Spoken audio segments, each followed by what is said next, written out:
and I'm here with Carl Chesick, who loves bees and is head of the Asheville Bee Club. This is going to be a great show, and it's so important to the plants that we need pollination from our honeybees. Welcome, Carl. I'm glad to have you here. To our audience, we encourage you to take notes. We've got an important web address coming up on the Bee Club and some information on how you can contact Extension. But let's start talking about honeybees. Carl, what is the current status right now of our honeybee? Well, I imagine everybody wants to hear about the situation with CCD, but I'd just like to throw in, I'm not the head of the Bee Club. I'm just a worker bee. Oh, okay. Well, that's great to know. Just here to talk about bees. Yeah, but, and let's tell people what the CCD stands for. Well, hopefully everybody's heard about colony collapse disorder, so that we can get some help for the bees. But for the last several years, bees have been vanishing from the hives, and it's got some specific symptoms, but this is kind of a continuing problem that's been getting worse year after year after year. The current status, they think what's causing this death is a combination of viruses that have, I guess like swine flu, have just developed. But it's the combination of that with pesticides and chemicals, even fungicides can interact with pesticides. And also the mites that came in a couple years ago. I don't know how much everybody knows about the globalization process, but we've got some Asian pests that are native to the Asian honeybees that are now on our bees, and it's quite a whammy. So the combination of all of these things is what they think is causing it. Yeah. Do they know where in Asia this whole thing came about? Well, the Asian honeybee is all over China and Southeast Asia. Right. The Asian honeybee is a smaller bee, and sometime about 100 years ago, they think it jumped onto the Western honeybee, which is what we have here and all over Europe and Africa and South America is the Western honeybee. So anyway, they don't have any natural resistance to that. So problem is that these mites, in addition to actually feeding on the bees, they're kind of like giant ticks. Proportionally, it would be about the size of a football on you or me. Besides eating directly on the bees, they also vector the viruses and cause problems with the immune system. So yeah, this is a terrible problem. I keep always thinking of Albert Einstein's quote that if we lose the honeybee, 4 years later, humanity's going to lose itself. And so these bees are really important. And we're going to tell some of the people how they can get involved with honeybee in their backyard. I mean, that would be the ideal place, I would think, that people start thinking about honeybees close to them. And of course, for anybody who wants to build in resiliency to their homestead, having honey is so many uses. It never needs to be refrigerated. It lasts forever, and it's good for you. Also, the fact that I've learned about the honeybee carrying local immunes to diseases. If you eat the honey, you'll have less. The honey and the pollen. And the pollen. We didn't originally get started, my wife and I, at our farm to have honey. We were thinking in terms of the pollination of the crops. I got to noticing that we didn't have very many bees on the property about 7 years ago when I got started. And I was like, well, where are the bees? I've come to realize more and more that all of the crops, just about all of the vegetable crops, need to be pollinated as well as the fruits. It's about a third of everything we eat is directly pollinated by honeybees. And then beyond that, they pollinate the alfalfa that the cattle are raised on. So it's quite an impact. And we decided that we would learn how to keep bees, and we would have them locally on our farm to help with the crops. It was after the fact that I realized how much trouble bees are having and how much trouble it is really to keep them alive because of the increasing problems. It's a work of love to have honeybees right now. like some of our endangered plants, to get them started on your property. I think some of the same reasons for doing that are definitely linked to the honeybee.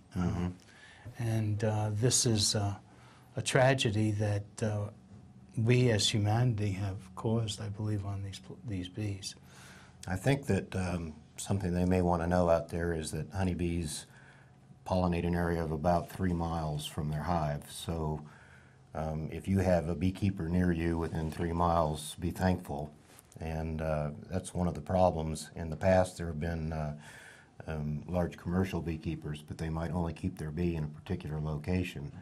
So as we have these pesticide problems and bee die-offs and pollinators are getting more scarce, then the wild populations that used to do it for you automatically are disappearing. So it's going to become more and more of a problem to get your crops properly pollinated. You want beekeepers near you. Absolutely.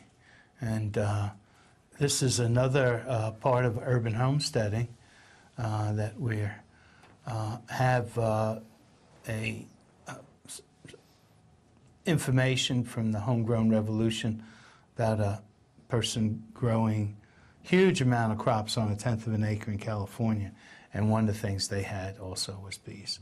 And bees are just really critical to your operations. And what a joy to have honeybees that are pollinating organic farms in the neighborhood. You don't really have to even grow too much yourself by just keeping the bees going and keeping the farms going.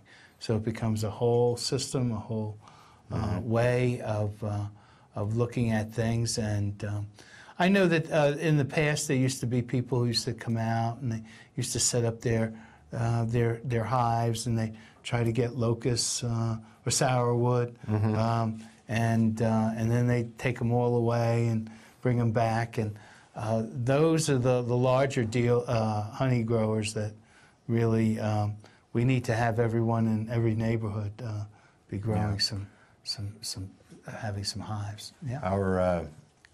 Our push with the bee schools we've had in the last couple of years is sort of to have a hive in every backyard, because you can't have too many bees. And right.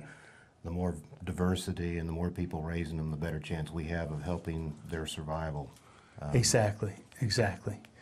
Let us move on to one of the photos behind us, and we'll take a look at that. Tell us what we're seeing here, Carl. Well, that is a swarm. This is something you would normally see around here, maybe from the last part of March all the way through to early June. And that is a colony that is actually sending out a colonization. It's reproducing the colony itself. About half the bees will take off with the old queen, and they'll make a new colony somewhere. So when they first leave the hive, they'll tend to, if you happen to be walking and you see a whirlwind of bees, a little cloud of bees circling or something, that's a swarm in flight. And normally they'll land on a branch or side of a house or whatever to regroup, and they'll form one of these little balls while they send out scouts looking for a good place to colonize. So, and they'll sit there anywhere from a couple of hours to several days waiting for the scout bees to come back. And right. It's really fascinating the way they decide.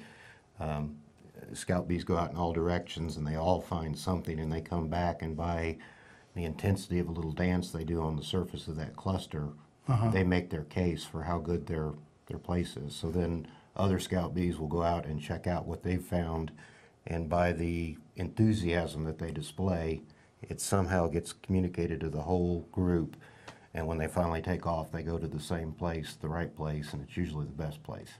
So it's an amazing thing. Sounds like a debating club right there. Here's This is a honeybee worker that is raising her abdomen. There's a gland on the back portion underneath that gives off a lemony smell, and they will do that when they find a place from this swarm. When they land at the new location, several of these bees will set up like this and fan out that scent so that the stragglers can find where the new home is. You know, this is home, this is where we live now. They're so intelligent and so communicative with each other. It's great that some humans have figured out some of that communication. It's an ongoing fascination to find out how they deal with things. These are a couple workers that are exchanging food. When a honeybee comes back to the nest from flowers, gathering nectar, they don't go and put it into the combs. You see the combs underneath there, and that's Right. some unripened honey that they've put in there. The foragers are older bees, so here's one exchanging to a nurse bee or a younger bee who will then add her own enzymes, which helps in the curing of the honey. It's what changes the nectar into honey.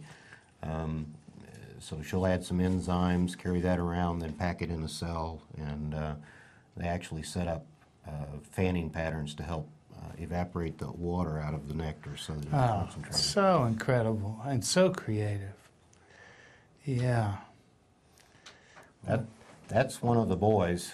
If you see the really large eyes and the kind of a stocky body, the term drone is probably the origin when they say somebody who's a slacker or whatever is a drone. The drones basically sit around in the hive and get fed, and their only purpose or job that we can tell is that they're to mate with virgin queens.